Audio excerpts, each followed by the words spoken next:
Oh my god, engages the 2 now. I better go get it. Where is it? Where is it? Where is it? Where is it? Where is it? Where? Right. Oh, engage. Where are you?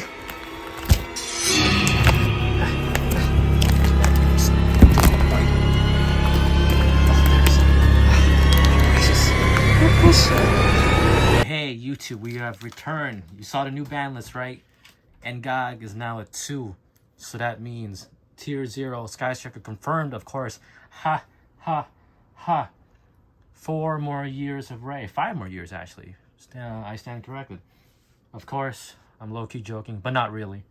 As of course, Striker is obviously the best deck of the format, despite Kashtira not really getting any hits, sort of, and every other deck getting a pretty big hit, including Super Harry Samurai and Nateria. But today we're here with the best deck, of course, which is Sky Striker. Oh, my precious, my precious. So let's look at the deck. Alrighty, we'll start off with the monsters. Keep in mind this is a work in progress because the ban list literally dropped today as of the time of this recording. We shall find out what the meta is, but I presume Kashtira is probably going to still be the best deck of the format despite getting a little bit of a hit. And then I'm assuming Labyrinth and Stun is going to come back with a vengeance, of course. But here we start with the monsters. We got this Ray. Remember, no Ray, no play. That's what I always say. I'm not a rapper. Always play 3 no matter what. Even if you're playing some weird spellbook variant, you always gotta probably play 3. And even with spellbook Sky Tracker, I don't know, I don't think it's that great, right? Controversial statement. Let me line them up nicely because unfortunately it's Matt, however, very nice, but doesn't have zones. Anyways, 3 Bray, 1 Rosie O'Donnell. This might be bumped up to 2 depending on Camilla and Azalea and whenever she comes, right? Because you can make a link 2. And then also sometimes people banish your one-of, and now linkage is really bad. Excuse the lighting. There's a ghost in here. And the other one-ofs, 1 Hamp, Searchable Out, and then 1 Kaiju. Obviously, you could probably play one or the other, or you can just play double Kaiju. Because remember, with Hamp, you need a Sky Striker monster on the field in order for it to be, you know, summoned for your opponent's side. However, there might come a time where you need to resummon it or summon it on your side of the field. Who knows, right? And the Kaiju, of course, outs are Rise Heart. And unfortunately, that deck kind of basically, you have the out, right? So that's it. And then hand trap lineup. You got to play 3 Ash. This is the maxi of TCG. You got to play it, right? Keeps a lot of things in check. Honors stuff, right? Branded, etc. You go. And then we're now in Joe and Lockbird format, which is kind of bad, right? Because obviously if you and GOG, you can't search for the rest of the turn your Blu-ray, but who cares, right? Joe and Lockbird. Remember that if you're playing Sky Striker, you can still add stuff from the graveyard to your hand. You just can't add from main deck to hand, obviously. So there's that. And then last monster, Double Ghost Ogre. I still think it's worth playing, especially since it outs, like, you know, again, problematic cards, right? So that's my monster count right there. Keep it simple. And then I will go into spells. 3 Linkage, right? Hidden Leaf Village Linkage right here. 3 Linkage cards, obviously very, very good. Starter card, finisher card. Gold Ray is a golden god, of course, or golden goddess. You know, equality here. Very, very good. Remember that the attack gain effect is a spell card effect, and also technically it's not cost for you to send a card on the field or you control to the graveyard. That's part of the effect, and then it has to go to grave in order for it to resolve. And again, sometimes your opponent might like negate your you know, your colored Ray, like your red Ray or blue Ray or green Ray or something. Remember that the attack is part of the effect, so it doesn't lose attack. Keep that in mind. It might come up, who knows. Of course, 3 Widow. 3 Widow Anchor. Best card. Unironically, the best card. If this card, like, you know, leaves or is gone, Sky Striker is probably RIP. Like, I'll go on a limb and say engage at 1. Deck's still kind of good, right? I don't know. Not really great, but it exists. But if this card goes away, it's over. GG. Play a different deck, right? And if that happens, I won't be on YouTube anymore. And of course, here we go. Oh my god. Here we go. Oh, let me do it slow. We do a slow. There you go, baby. Double and God. We're a living master duel now. Obviously, this card is amazing. Can it go to 3? Maybe. If it goes to 3, that'll be pretty crazy. I don't foresee that happening, despite everything. If it does go to 3, I really think Yu-Gi-Oh has fundamentally gone overboard, and something broken has to exist in order for Engage to go at 3. So there's that. Fairly self-explanatory, right? And then the other two have double afterburners. Pop monster, pop back row, right? Very, very useful if you play against Labyrinth. Kind of, unless they have silver castle, right? And then one of horny drones, right? I know multi-roll is now at like 3, but honestly, it's not a starter card. It's more of an extended card. If you manage resources well, you probably only need 1 anyways, right? If you play Desires, then you might bump this up to 2, but I'm a little baby boy, and I have prosperity. But you know, I don't blame you if you play double multi-roll. I don't think you should play 3. 3 is probably way too much, but 1 or 2.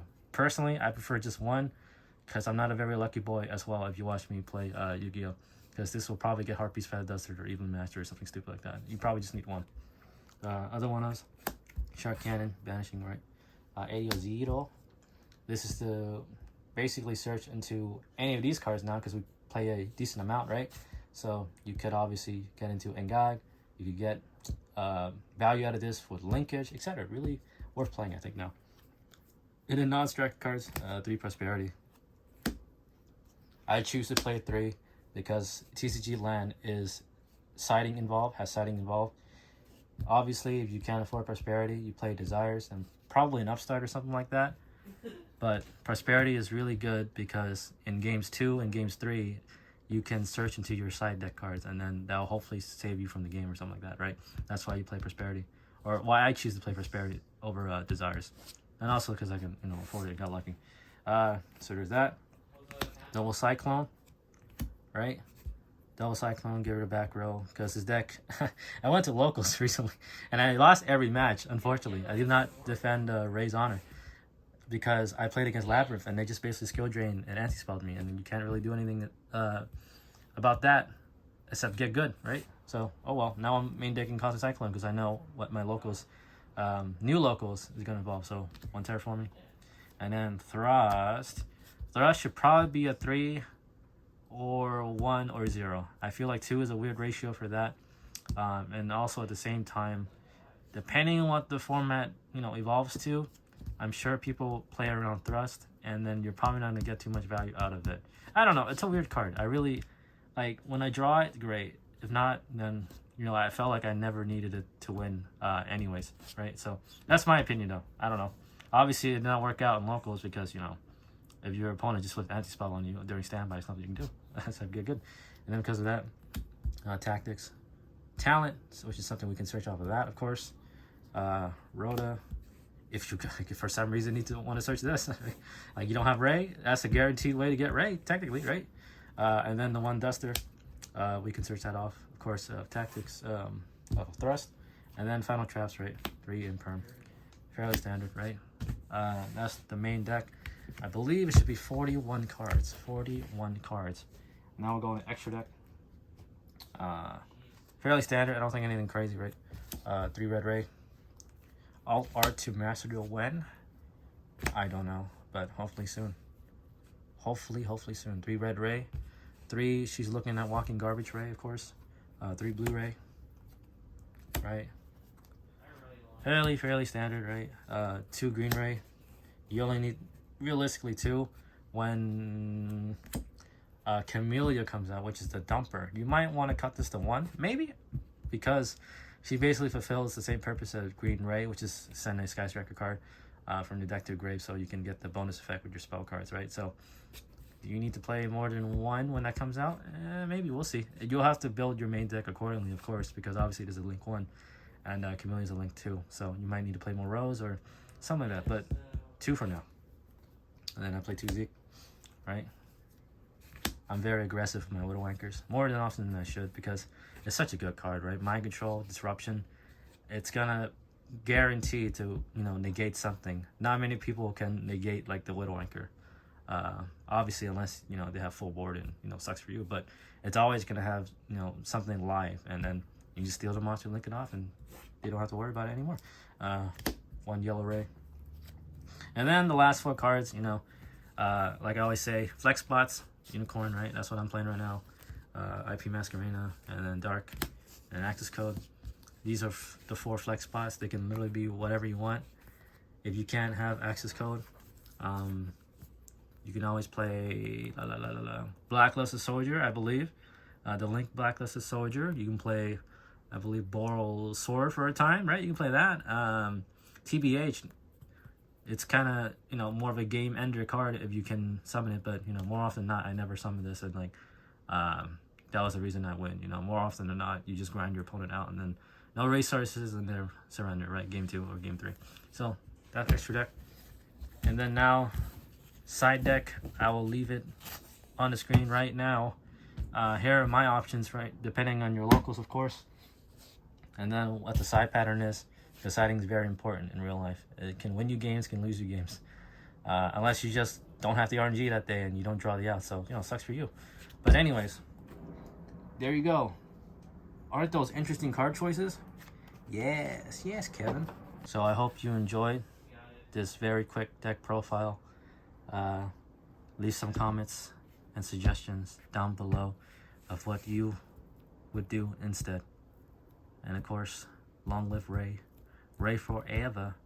Ray forever. And hopefully in Galacta 3. I don't know. I don't really know what to make the deck better, aside from maybe they make like a really, really broken boss monster. It can't be targeted and all that stuff. But unfortunately, Sky Striker's a fair deck, right? It doesn't make like a super duper oppressive board, no matter what you want to think about it. But anyways, enough rambling. Thank you all, channel members. See you guys around. Bye-bye.